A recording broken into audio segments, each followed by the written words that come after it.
Good morning. This is Sally Morgan, physical therapist, craniosacral therapist, and Tellington T-Touch practitioner for animals and people. I'm going to change my glasses. This is Tristan. He's a Corgi, and we're here for an episode of Conversations with a Corgi. I can't see that much better with these. Anyway, another gray, rainy day in New England.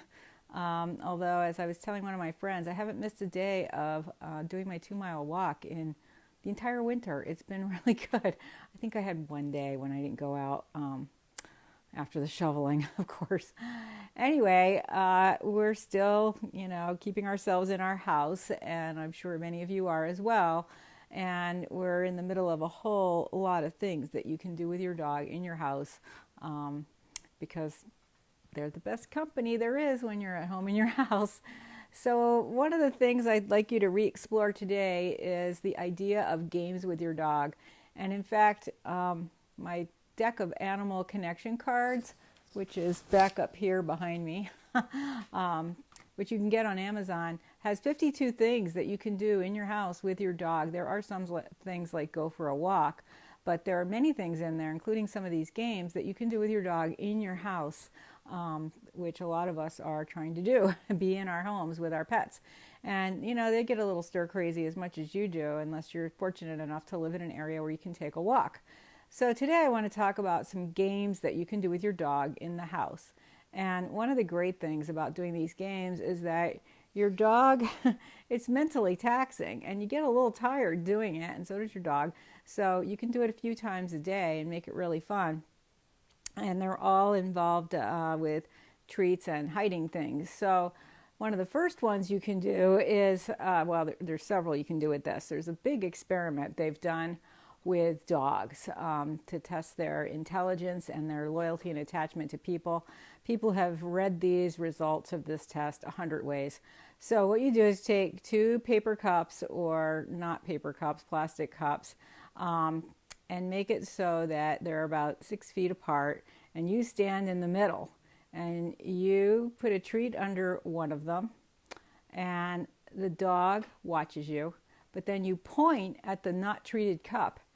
And many, many, many dogs will go to the not treated cup because they think that you put something there too and they missed it, and they trust you. They trust you, and boy, for years they thought dogs couldn't even follow a point. Anybody who's done hunting with a dog in the field or herding knows that dogs darn well can follow a point, but they didn't think they could associate, that spatial connection.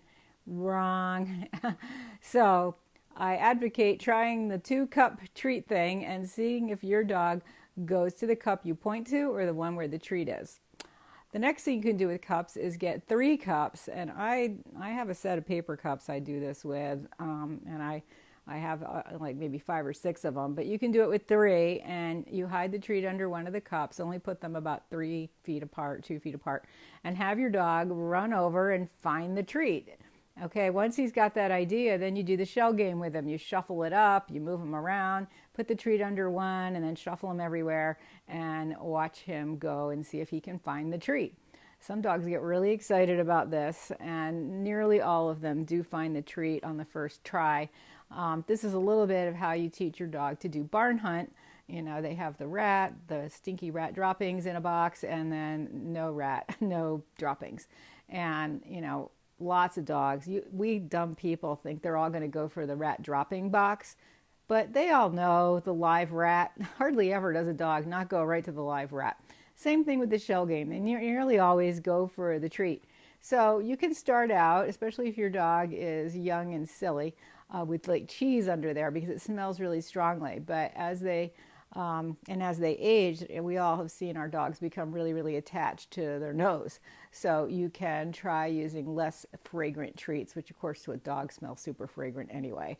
Some kind of hard treat. You can break it up in little pieces so that you can do this many times.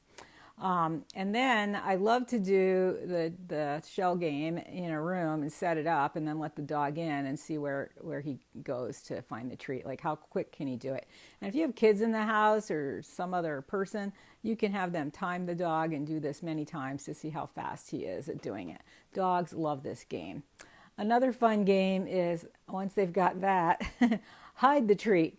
So my grandpa, I was so impressed when I was a tiny kid because he could hide a toy and do that, you're getting closer, you're getting colder, you're getting warmer, you're getting colder game with his dog, and the dog would find the treat and or toy, and he would hide it like in the sofa cushions, under a chair, behind a bookcase, things like that.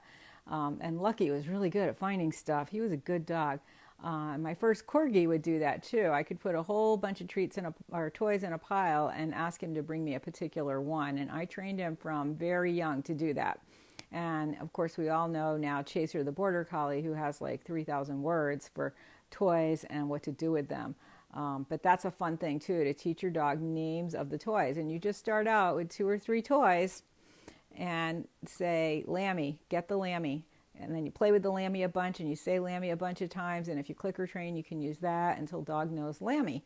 And then you get the next one out and you say, Corgi butt. He has a Corgi butt. Corgi butt, get the Corgi butt. And so Tristan has learned several names in his old age. It's much easier to do this when they're young. So that's another thing you can do. And then getting back to hiding the treat or the toy. And some dogs, like Labradors, are very ball obsessed, and they will find a ball in a room if you leave a little bit out so that they can smell it and see it. But you can take quite a few treats, maybe 3 or 4, and stick them around on the sofa cushion, around the living room floor, under a chair, maybe, one somewhere nearby, like in the doorway. And then have your dog find the treats. And again, kind of hide him somewhere and then let him go and say, find the treats. And then he'll go find the treats. And you can do this progressively and make it harder and harder. And it is really fun. And the dog loves it. And again, you don't have to use a giant bone to do this. You can I get these little organics treats, and they break nicely into 4 little pieces. And I get the cheese coated ones, so they're kind of stinky. And Tristan loves this game. And then, of course, there's all the things you can do working on your training, getting your dog to sit and down and come and stay and wait. These things are so much fun to do, and you're interacting with your dog, and an hour will go by and you won't even notice that it's happened because you're having such a good time with your dog. So these are just a few of the games. There's one last one I'll tell you today because this is a lot of stuff. If you're not writing them down, you'll have to go back and review. The other one is what I call the treat parade, where you take a bunch of treats, and some of us, my fridge is stuffed with things because, I don't know when I'm coming out of my house again to buy food. Hopefully not for a long time.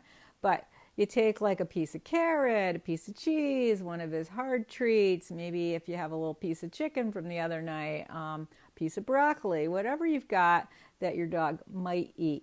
Don't let your kids get involved with this to the point where they're putting a pickle out for your dog.